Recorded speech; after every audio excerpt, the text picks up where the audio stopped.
ټول بې ایمانه دي. څه شی؟ وایم ټول بې ایمانه دي، یو ځای مې د صفت لایق یم. چېرې تر ټولو غټ بې ایمانه یې؟ ولې؟ پرون مکتب ته ولې نه وې راغلی؟ هغه پر نس مې درد و. پر نس خو بله ورځ هم درد و. هغه خو مې په نس کې ګوړاری و. تاسو ټوله ماښ یو بهانه غواړئ. یو څه دې وویله؟ وایم نن دې په دې ځای نه دی درد؟ والله نن مې سر یو څه درد کوي.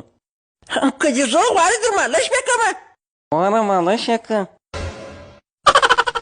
زړه خو مې غواړي چې یو ټینګه چکه دې کش کړمه. زه دغه ځای ته حیران یم چې مکتب ته نه راځئ نو استادي ولې نیسئ؟ معاش واه مکتب ته خو راځې نه، ټوله میاشت په کور کې تېره کړې او په دغه ورځ بیا معاش غواړې. ولې نو ته نه اخلې؟ اجازه ده؟ ځه خیر دننه خو راغلمه.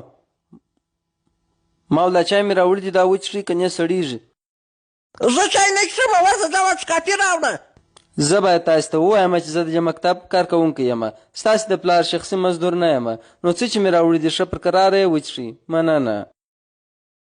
او په ناکې اډر راکولو سره ښکنځل هم در رسېږي. مننه.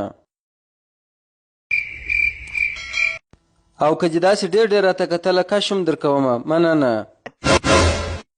او که داسې راولاړ شوې